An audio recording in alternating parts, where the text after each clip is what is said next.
This podcast is brought to you by lineupmedia.fm.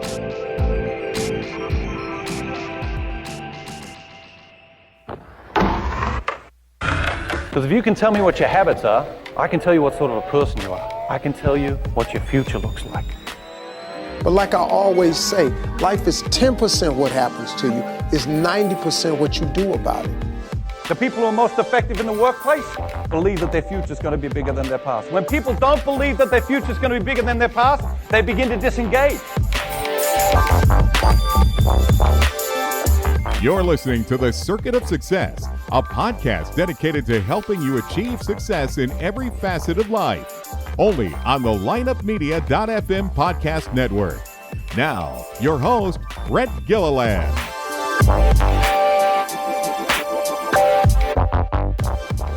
Welcome to the Circuit of Success. I'm your host, Brett Gilliland, and today I'm excited. We've got a unbelievable person with us, Julie Stackhouse. Julie, how you doing?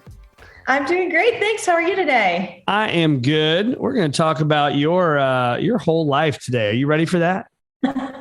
Whew, I'm ready. I hope I wore the right shoes for this. Exactly, right? You might have to get those running shoes out if you're not wearing them right now. So you are, currently you're in North Carolina, outside of the beautiful Asheville, where I just vacation with my family, but you're up there seeing your parents, which is good. So thanks for doing this. Tell mom and dad we said hi if they're running around there.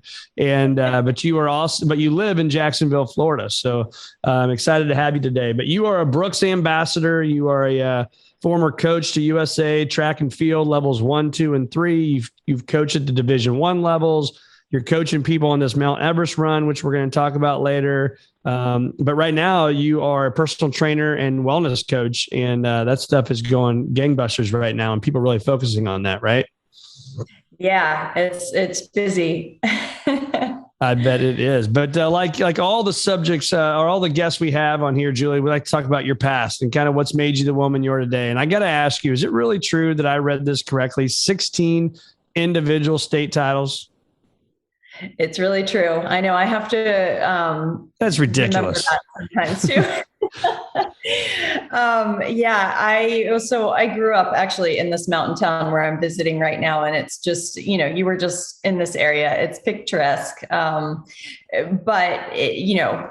At that time, being a teenager, there wasn't a lot to do if you weren't into sports. And luckily I was very into the sports and outdoors life. So it was an amazing, I actually did a lot of different sports, but track was where I really was able to take it to the next level. Yeah. So how did that go? I mean, you get 16 state titles. I mean, that's unbelievable. I mean, it's cool to have one, maybe two, right? But 16? So you were allowed to do 4 events per year. So it was 4 titles a year. What I realized though, now looking back and having coached for a number of years, what I realized is more rare is the range of events that they were in. So it ranged from anywhere from the high jump and 100-meter hurdles to cross country. So I just didn't know. I grew up in this small town where really just kind of wherever we needed points would be the events that I would do. And that was fun for me because I was always training for new events. So, and I really do believe it's one reason why I'm still, I'm kind of dipping my toe into the ultra realm now these days. I think it's one reason why I'm still doing it and still healthy is that at a really young age, I really wasn't just running distance or just doing sprints. There was a lot of different things. And so I'm mindful now as a coach, I think it's really important for younger kids to develop fully and try a lot of different events. It just happened to be the path that I ran down, but it really did work out. And it can be a lifelong sport. I tell people that all the time. Even though my running is looking very different these days. And I'm sure we're going to talk about that too. That's right. So let's talk about that for a second though. Growing up, obviously successful with the track, you played other sports. Well, I mean, what was it like for us parents to kind of, I guess, harness that energy and make sure you're doing well, but yet not ride you and be like, how were your parents involved in your life? Right. What was it like with them? Oh yeah, it's a great question. So, again, something that I always just thought was very normal. I didn't realize that I was so lucky to have, my dad would drive the team activity bus and keep stats a lot of the times. And we kind of joke that he was the assistant coach because he was sort of a lot of times like behind the scenes, figuring out points and optimal events and things like that. And then my mom would be like the team mom, and she would seriously bake banana bread and it was always cheering for all the kids whose parents couldn't be there. So again, I didn't realize how lucky I was to have them as such a part of that whole experience. And then even as I got older and competed, throughout college and then post-collegiately, there was hardly ever a big event that they weren't there for on the sidelines. Amazing. And then in later on years, some really fun events like the Gate River Run National 15K Championships are in Jacksonville every year. And which you won. Locally for the local females, but really I always tell people, one thing that's so unique about that race is it's in our hometown and you're lining up with Olympians. I mean, if you're a golfer, you can't just like go line up with Tiger Woods one day because you want to, it's just a really special experience that I got to share, on that level for years. And then, to not just run, but then also have a lot of clients, whether they're corporate or private clients that are also out there running. And so my parents were just always there. And so they were part of the team, even throughout these last 10 years of Stackhouse Fitness too. Yeah. So let's talk about that. So Stackhouse Fitness, that is your business, right? That you're helping corporate clients and runners and people all over the world now with the Zoom and all the things that you can do, which is nice. But you talk about, I wrote this down, but talking about taking back your life and optimizing your health and wellness, not only for performance, but for disease prevention. So let's spend some time on that. So, because that's crucial, right? As we all age and we get maybe less active with sports that we're lucky enough to play as kids, how do we optimize our health now to prevent disease? It's a great question, right? Because even what you have 4 children, 4 active boys, even what sports are looking like now, depending on where you live, also does look very different than even a year or 2 ago. So I've shifted my focus from having everything be performance driven, right? Which is a very natural outcome given my background. And just working on form and mechanics and training, all of which are important. But to start focusing on those other elements that I call, and this is regardless of your age, the whole athlete. So the mindset piece, which yes, does play into performance. But also now, right, there's a lot of attention given to athletes and mental health or just mental health in general. And the toll that can take on the physical and vice versa. And also, the nutrition piece, right? You can't have a discussion about wellness and leave that out. It's the sleep portion. I'm learning so much more about that. Over this last year and a half during the pandemic, we had these opportunities, right, to study more, pick up new certifications. So I'm working on breath work. That's something that's completely new. It was foreign to me. I made it through my entire career. Never once was that ever mentioned. And nor did I know it was a thing. And probably if you would have told me it was at the time, I would have grouped it in the classification with like yoga and meditation and basically the things that I was running full steam ahead on and didn't make time for. And now I realize how important all those things are. So let me interrupt you on that. So if I can, because I think that's important, right? Because I think even if it's business, forget running for a little bit, it's business. You want to run and gun and get this presentation and go to that meeting and go do this thing. But yet I always talk about on here, slowing down so we can speed up. So what have you learned now about breath work and meditation, right? Those things that are really kind of polar opposite to what we think about winning, because you have to slow down, you got to stop, and you got to focus on breathing. So what are you learning about that? Yeah, it's a really great question. Especially since I do work with a lot of runners or triathletes, slowing down, right, isn't really in our vocabulary. So I like to say deliberate, to make it deliberate rather than slow. But But I also say to look for opportunities where you can add those things in. For example, with a track athlete, I can tell you because I texted back and forth with one this morning who has a key workout for her cross country season coming up. So breath work is something that's really difficult to work on when you're in a race or you're in a hard workout, right? Or you're in a hard interval. But I tell them to look for opportunities, say, for example, on the recovery interval, when they might be walking or very easy jogging, or the recovery days, which might be an easier, if you're a runner and you're running most days, it might be an easier run type of day. So looking for those opportunities where you can incorporate the breath work, or if it's in the actual recovery mode after the workout. So I love for an athlete of any sort to take a little bit of time, even if that's just 5 minutes, where they're unplugged from their phone and maybe they're foam rolling, or they're in an ice bath or an Epsom's bath, or something that is rope stretching, something that's there again, beneficial for their bodies. I was just at this Everesting event, which we'll talk about later, where they had the Normatec boots. So for 10 minutes, you're in the Normatec boots and you're getting the leg flush out and you're working on that breath work.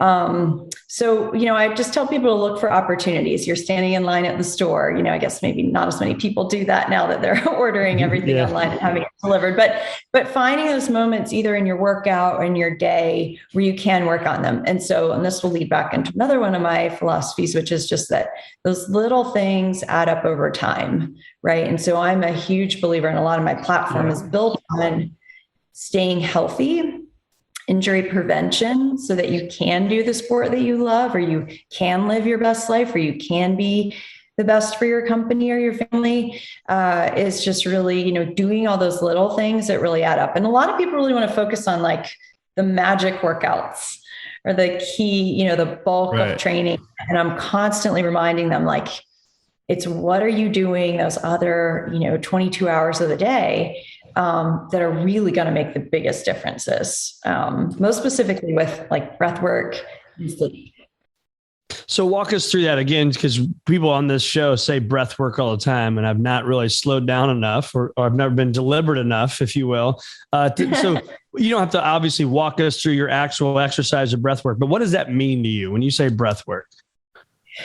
Yeah, that's a good question. So I'm still learning too. It's a new certification I'm picking up as well, but intentional breathing. So, a lot of times most of us, right, especially now, right, the pace is picked back up again. Demands are high again. We kind of got used to this place. We were there long enough where things were quieter and, there was more time to work on things like that. But now it's like the pace is picked back up. So a lot of times we're shallow breathing. We're shallow breathers and we don't really know it. And runners can be that way anyways, right? Especially right now in Florida, like it's hot where you are right now. It's stifling, it's humid, it's tough to breathe. And so that kind of can lead back into this cycle of just like the shallow breathing. And then you just keep feeling worse. And sometimes, the workout just keeps getting worse, or just taking those few moments you get off a stressful work call. Or maybe your kids are at home that day too, because school's closed again that day. And so it's just like mayhem, but taking, even just a couple minutes, it doesn't have to be like an all day thing, but so like a long nasal inhale and a long mouth exhale is a lot of what I'm learning. And there are different styles called like box breathing, which would be a 5-count inhale, a 5-count hold, a 5-count exhale, and a 5-count hold. That could all 4-count. It doesn't have to be perfect, but there are lots of, I found little apps out there that you can use. I don't necessarily have a favorite yet. I'm still kind of learning there myself. But, so you can even have like a little breathwork coach, daily coach. And again, I think the important thing is it really doesn't take a lot of time, but like anything, the more you practice it, the more mindful you are of it, and the more you realize its benefits. Because I think that's the thing with anything, right? Whether that's training or whatever it is you're doing, when you start to feel better and it's working, that's when you'll trust it and you'll stick with it. Yeah. If it's not, I couldn't agree more. Yeah, I couldn't agree more. I think that I have learned too in meetings, even like if you're getting some anxiousness or whatever it may be, is that if you have that habit now, you can really do this breathing that you're talking about with anybody without people really even knowing you're doing it. And I think that really helps kind of lower the anxieties, maybe lower the heart rate, right? Free up, get some oxygen in the brain, think clearer. Those things are critically important, whether you're training or in the boardroom. It's really, really important. So I appreciate you going through that, because it is something that, I played sports growing up and golf and different things. And so it was one of those things, nobody ever talked about that stuff. But even now on the golf course, I can get my breathing right because, you're walking, you're running up a hill, you're doing something to get to your shot. While I know it's golf, it's not, running, an ultra marathon like you're doing, but still your heart rate is elevated. You're not going to hit as good of a shot, right? Mm-hmm. Lower my heart rate, I can hit a better shot. Yeah. Lowers your cortisol levels, the stress hormone in our body, which I think, again, is probably fair to say for a lot of us right now can just spike at any given moment due to situations that arise throughout the day. Yeah. So it's just a really good way to work on that. And then especially with my younger athletes, I like to tie in the mindset piece with the breath work. So working on it's something that as a young athlete, I don't think I knew what it was called then, but visualization, but I would really always picture myself running the course before I ran the course. If I'd been there, if I hadn't been there before, I like to run the first mile of the course when I got there to at least picture what did the start and scope out the finish and which kind of shoes am I going to wear? And, all those things. And just in general, the more you can't control for all the elements, right? I always, especially tell athletes, the one thing you can't control for is the weather. And you really can't control what your competition does, although you get fit enough and strategy does play a role in that. And sometimes, but in general, being prepared for all the variables you can prepare for, which gives you a lot of confidence. And so whether that's a track meet or a competition or a big business meeting, sales pitch, really those are skills that can be practiced, just like the breath work. Yep. And I think that's important as well, right? I'm glad you're bringing this up. I think I'm reading a book right now, and it talks about that and this neutral thinking and all the stuff that's going on. But it talks about these great athletes to the great business people, how you can sit there, literally close your eyes, focus on your breathing and focus on what that meeting is going to look like. And, if you do that and I don't, there's probably a better outcome for you than there is for me. Fair? Yeah, it's like you've already been in the room before you've been in the room, right? Yeah, and there really is just so much to be said for that. I mean, especially when we're talking about these endurance events, which I don't know if I had to put a percentage on it, what I would say is the percentage mental component, but it's really high. I mean, yes, you have to be physically fit and trained and prepared and handle your fueling right on the day. But really, it does come down to, I said recently, it's a will-a-thon, having decided already in advance what you're going to do, what that next step is going to look like. And again, you can't control for all the variables, but right. But your mind is already set to where, for example, it's like this morning, we got a little bit of that storm coming up here and it's raining all day. It was already decided that that run's going to happen this morning, no matter what. And so it did get a little wet and rainy, but because if we go off of how we felt all the time, unfortunately, especially now, that's probably not going to be great every single day, given the challenges that a lot of people are facing. And exercise can be, in general, a really great outlet for that. It doesn't have to be a race. That's what I try to tell people all the time, because I think they look at what I've done or my career, or my position now, and think, well, it's not as good if it's not that or to that level. And that's just not true at all. I mean, really, just even, taking 15 minutes for yourself. Because I think sometimes people get in this boat of well, if it's not, a full blown workout, then it wasn't worthwhile. It's just not true. Even lifestyle exercise. I tell people to look for opportunities with that, whether that's the little things we know of, like taking the stairs or parking a little further away or walking in a park, exercise with your kids. You may not label that as exercise per se, but it's all those little things add up. They're more manageable. Love it. Love it. So what should our focus be daily now? So when you think about just again, the weekend warrior that may be working out, right? Or the man or woman it's running around with kids and we got business stuff going on. We're not this endurance athlete. What should our daily focus be to live optimally, right? Live the best life that we can possibly be through our health. Mm-hmm. That's a really great question.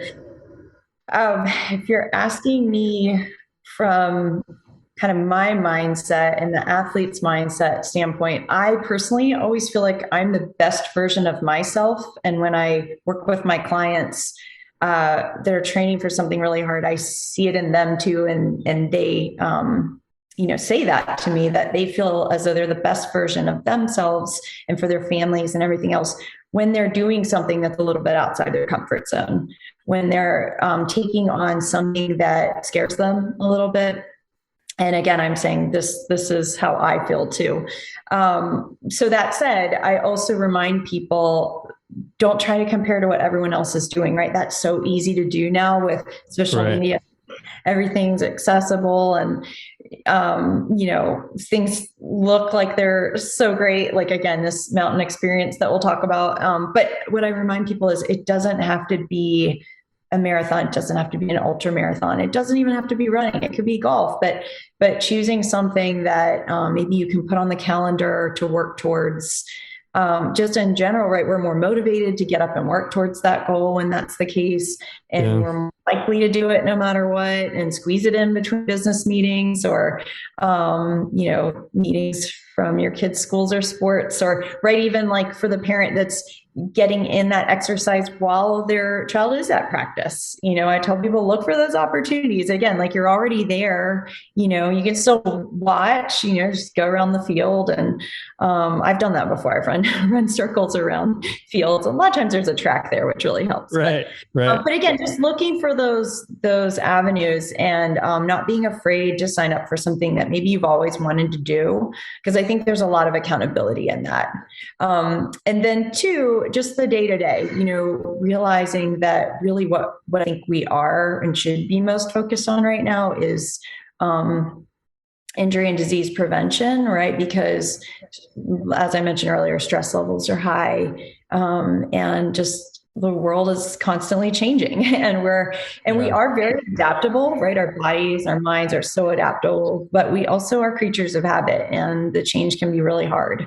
So I think finding creative ways, like for me personally, this last year, I had been track racing for a very long time, running around circles, and road racing for a very long time. We're talking decades of each. Yeah. And so the trail racing is a new realm for me. Yes, it is. I will use the word here, slower. The pace is slower. Yeah. Not deliberate, but slower. Yeah. It's a little easier on my body. I'm in my 40s now. And it's a new challenge. It's something I haven't done before. So I don't really have anything to compare it to before. Right. So and, even mentally, it's very stimulating when you are doing something for the first time. Studies have shown now that we can still, even in later ages, experience brain growth. And so experiencing things for the first time is a way to do that. So for this last year, we've all experienced things for the first time, I think. that we have, for sure. Yeah. And finding those avenues that can be healthy avenues for you, whatever that is. And it doesn't have to be entering a competition. It can just be learning a new skill. It can be that simple. Like it. So let's talk about the nutrition side, because obviously that's very important. But again, lots of business people listening to this podcast, what are some eating habit hacks, if you will? So it's a lot easier. Like tonight, for example, I will work all day. I will go home, change, and immediately go to a soccer game, get done, have to drive 40 minutes to go to another soccer game, get done with that. It's 8:30, 9 o'clock at night. And this isn't poor me, right? This is just painting the picture of this is what I think a lot of people in my age demographics are doing right now. And so it's a lot easier to drive through, pick your favorite restaurant and try to be healthy there. And eat that on the go, and you get home and it's like, and we do that sometimes, a fair amount for me, especially. But what are some hacks, right? That's a long-winded way to answer that question. But what are some hacks that we need to focus on so we can be prepared mentally for our nutrition? Yeah, for sure. That's a great question. And I think what it comes down to, because I hear this time and time again, I've experienced it myself as well. It comes down to time, right? It's like anything else. It's like your workouts. If there's not a lot of time and you're hungry or hangry, you're going to go for what's convenient. The good news is a lot of restaurants have gotten better they've had to be competitive with offering some healthy alternatives. The key is to know how to navigate those menus. So we could talk about that as a whole separate discussion, but generally when we are really hungry, right, what we're craving is not necessarily going to be the healthiest. So just like we're talking about with this training and the mindset stuff, preparing as much as possible in advance. So again, and that takes time. So maybe that is on a Sunday afternoon when you do a lot of the food prep, which really just kind of like your training too. Once you get in the routine of it, it does become routine, and it does make it, again, once you realize how smooth it can make the week ahead to just have all that stuff on hand already. And what I'm talking about is preparing, like maybe you're like a huge sheet pan of roasted veggies. And even kids, I will find, will eat them if so like when I was a kid, I didn't like certain veggies because I thought they were like mushy or like not as flavorful. And we were lucky, we always had a garden with like, again, I didn't realize it wasn't normal to always just like go out and pick fresh vegetables. Even now I'm getting them from like the farm stand daily, which is just awesome. But I love them roasted or, and I'll find that even like my high school clients that I work with, and they'll tell me like, ew, I hate kale or I hate, well, you can sneak them into smoothies and they don't even know they're there. You don't taste them. You're right. But yeah. And so I'm a huge fan, especially with kids with smoothies. And even now myself being in Florida, like after a run, it's just a great way to start my day off, blast my body with some fruits and veggies. And then, like a lot of things, like with your training, right? When you do your workout first thing in the morning, you're going to make better choices the rest of the day, usually. And just what's in Julie Stackhouse's smoothie? What's the Julie Stackhouse smoothie special today? As I'm drinking my coffee right now. Too, let's see. My smoothie today is a new one that I'm going to try. It's not my go-to, but I'll tell you what that one is too. I got kiwi and cucumbers and spinach and pineapple. And I usually like to do like some kind of milk alternative. So like almond milk, vegan protein powder that I like called Garden of Life Sport Vanilla. Very specific on the sport because the other one doesn't have a lot of taste, I don't think. Okay. I've tried a lot of them. The good news is with a lot of those too, is you can try the samples first and then just figure out what you like before you get a huge tub of it. And then usually some kind of nut butter for the protein. I eat primarily plant-based most of the time. I do like some fish too, especially where I live. Can get fresh seafood pretty often. So that's my new smoothie today. But my go-to is pretty simple, like keeping frozen bananas on hand. So it's a great thing to do with those bananas that are like starting to turn and maybe nobody wants them anymore. They're getting rejected. Just throw them in the freezer after you peel them. And then you just put those in your smoothie and it kind of acts like an ice cube too, which makes for a nice consistency. So I usually like banana, blueberries, any kind of berries for a blast. And again, the protein mix, some kind of nut butter and the almond milk, and then a little cinnamon for anti-inflammatory properties. So, but I think the fun part is you can get creative. And all that's in your smoothie. Yeah, it's all in there. Okay. Yeah. I love it. But again, back to what you said, I'm on the go a lot too, or at least I used to be a lot more. And so I would rely on, I got kind of lazy myself and would rely on like bars a lot. There are some good ones out there.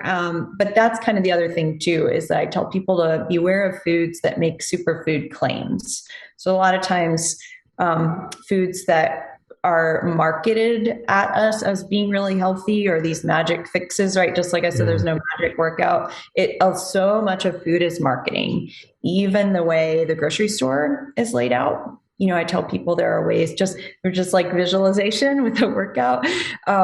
If you can picture the perimeter of the grocery store, it really is the best place to shop because everything on the perimeter generally is fresh and refrigerated and it will perish. And, I tell people like, as Americans, we're programmed to want things to last longer, right? To get the most value for these products. And if we get fresh fruits and veggies and we throw them away, well, then we're wasting money, right? So, but I always say if a food is made to last long on a shelf, it's going to last a while in your body as well. So really, we do want, another one of my little rules is if it can't rot, it's not food.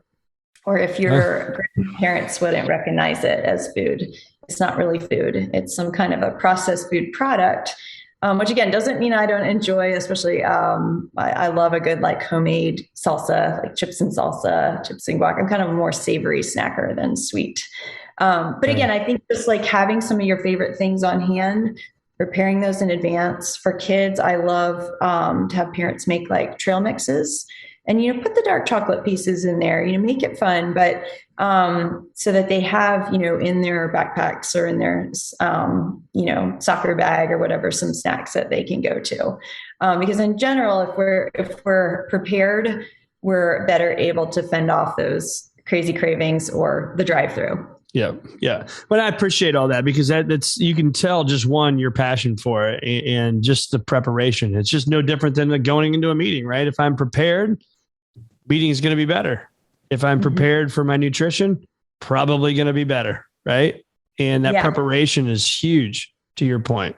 And it does take a little time up front, but it will save time in the end. And you can get the whole family involved, A lot of times, right, the details are in like the chopping and, preparation, things like that, even having the healthy things on hand to begin with.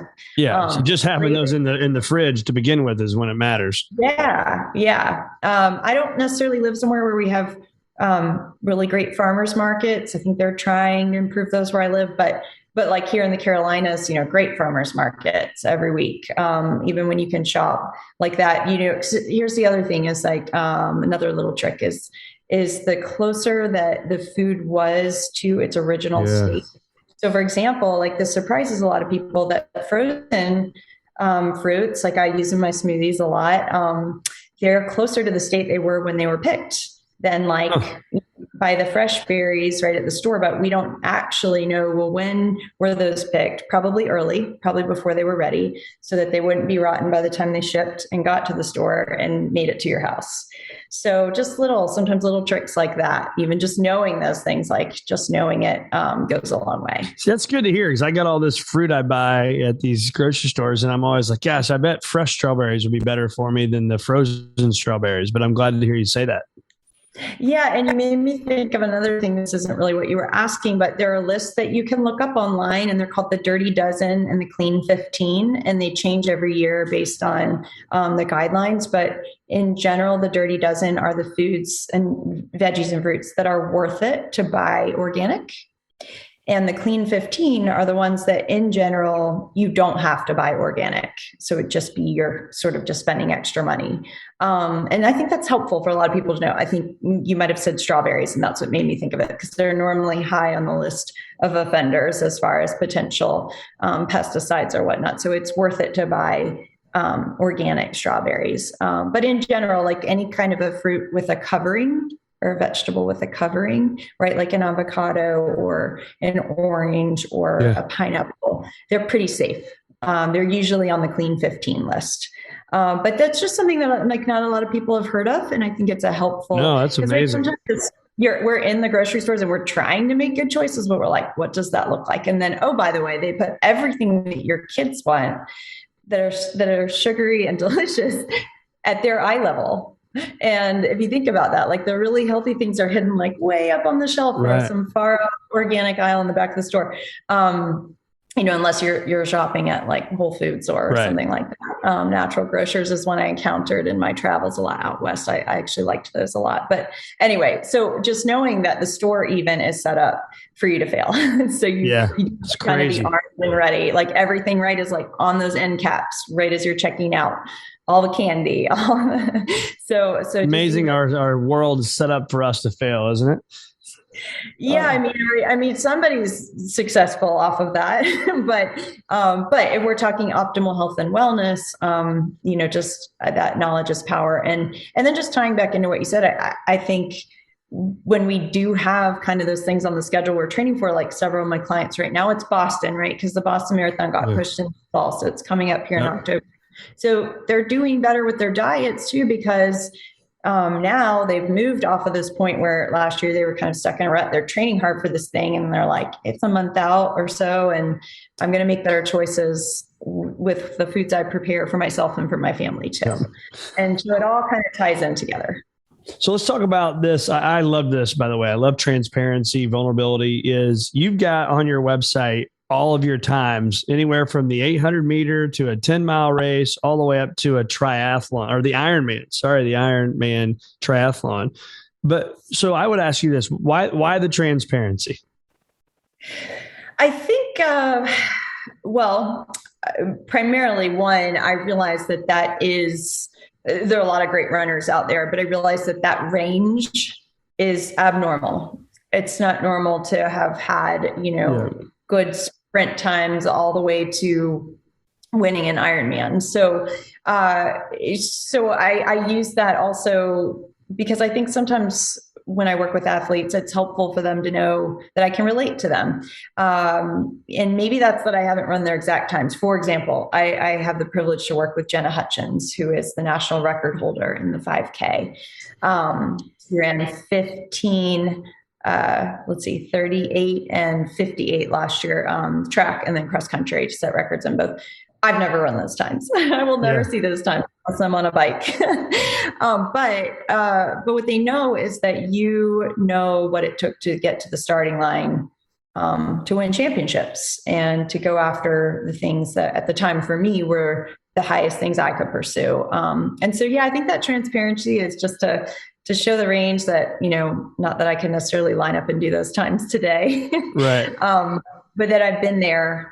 I know what it takes. I know the mindset that it takes to, I always say not just to get to those finish lines, but to get to those big start lines healthy.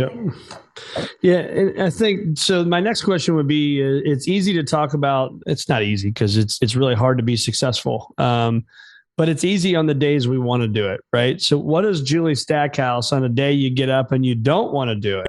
Right. You don't want to, I got to go make the damn smoothie, or I got to go run this 5-mile thing. I got to go exercise. I got to do this. Like, what do you do that sets you apart? Because in my belief, the people that are really, really, really good in business and in sports are the ones that are better at doing things when they don't want to do it.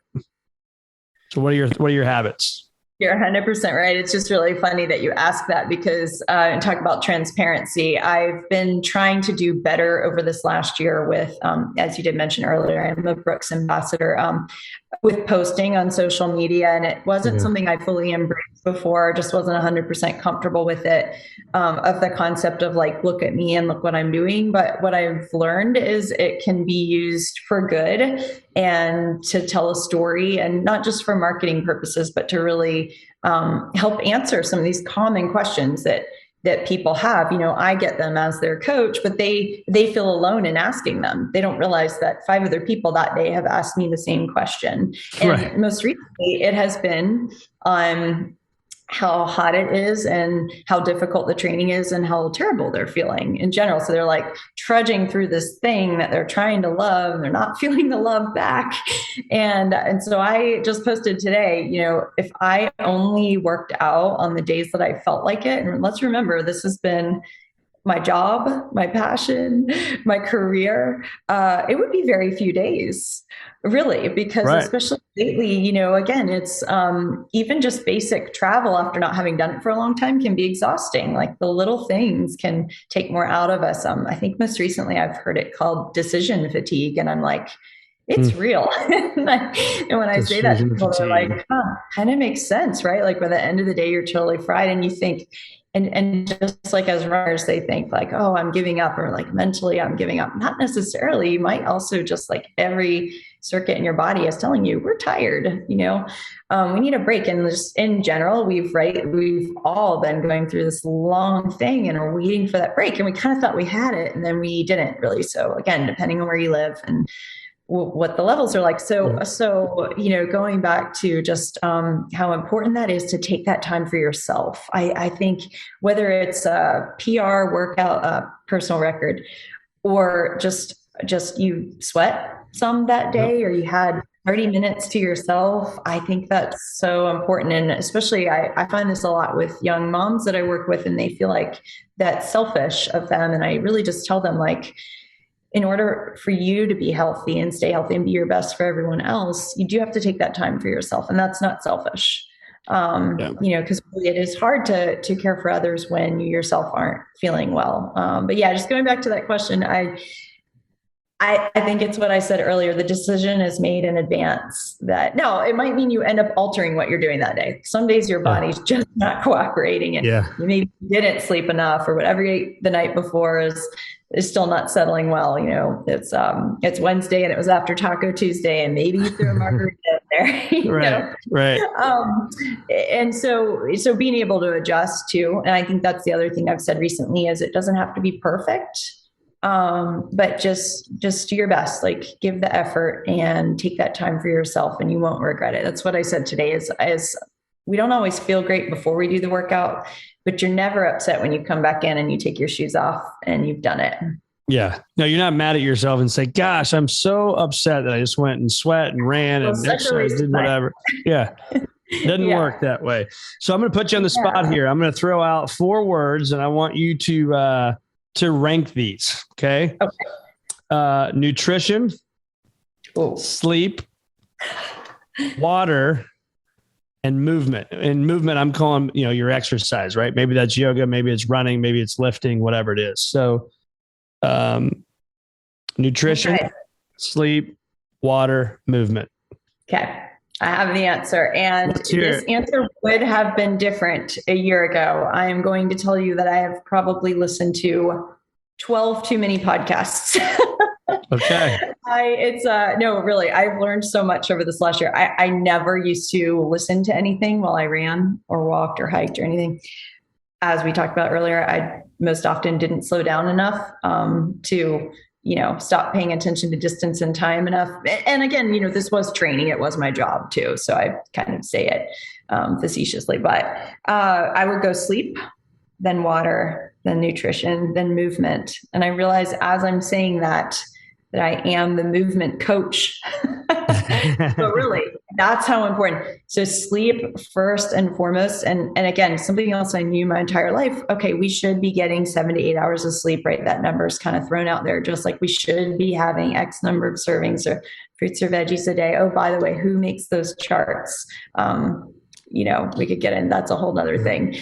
So these suggestions are thrown out there, right? But I didn't know exactly how much sleep affects everything else. Amazing. So most recently heard it in a Rich Roll podcast, whom I love, endurance athlete himself, and becoming, friends in those circles now that I'm starting to meet a lot more people like that at these endurance events, is that if you're not going to sleep, or you're not going to exercise properly, or you're not going to eat well, do not choose the not sleep part. And then I just listened to this 3-hour podcast on the neuroscience of why, and it really made sense. It's again, like given my background and knowing what I do know in these realms, it all clicked. And it just made me realize that, it's not a matter of willpower concerning food choices.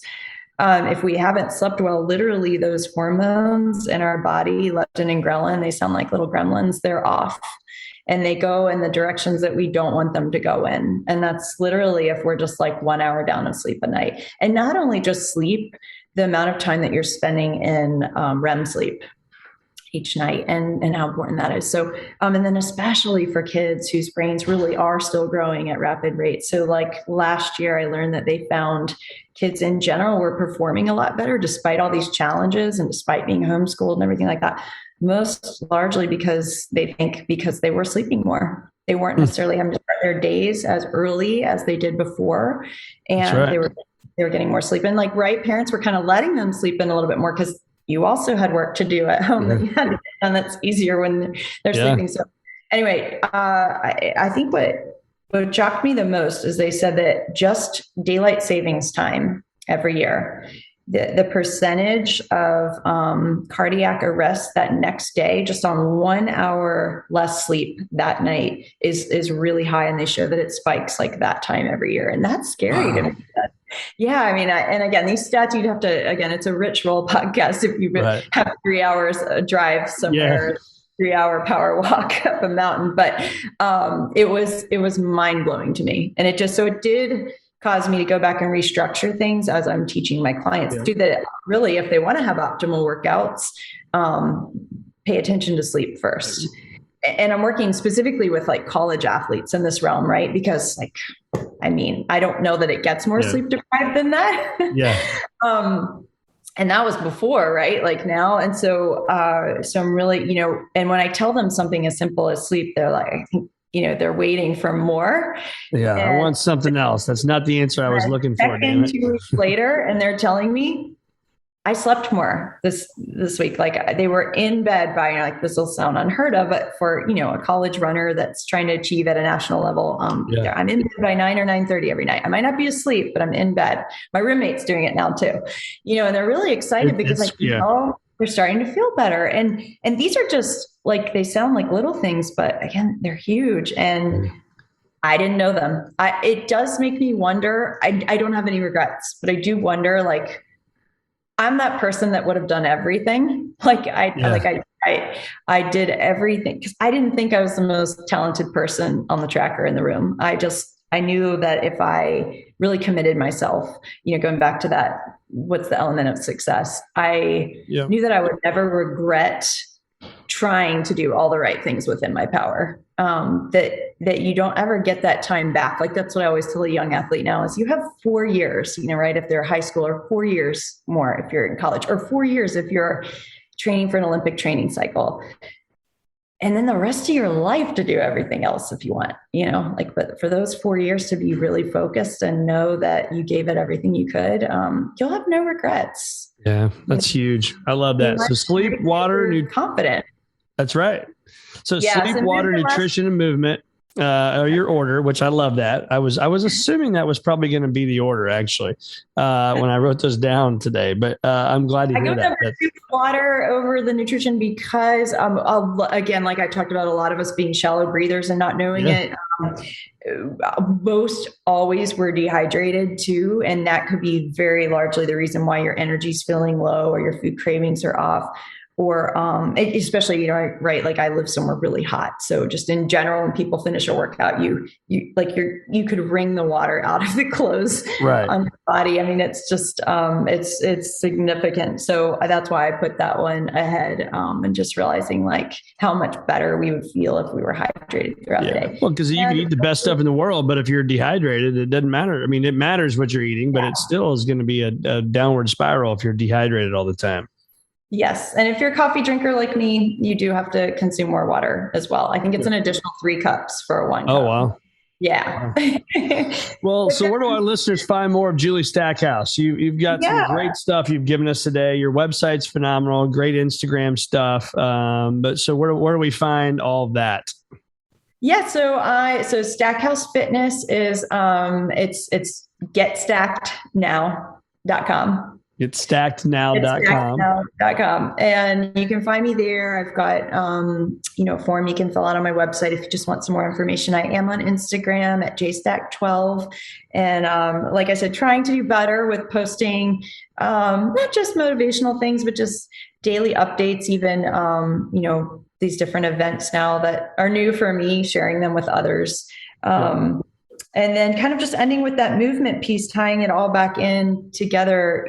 I might have ranked that last, but that is really the greatest thing we can do for our mental health is just get out and move your body.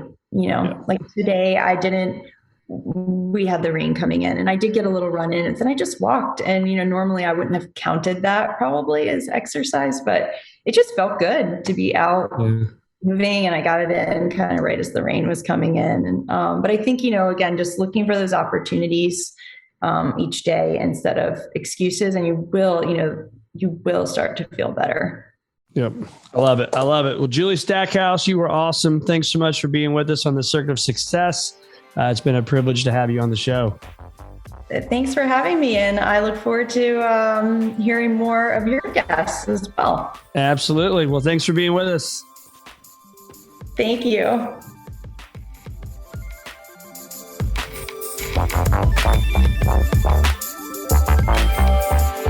Tune in next week for another episode of The Circuit of Success with Brett Gilliland on the lineupmedia.fm podcast network.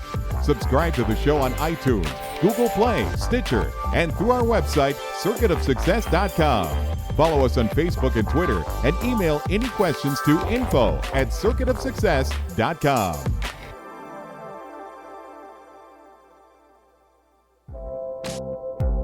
This podcast was a presentation of lineupmedia.fm.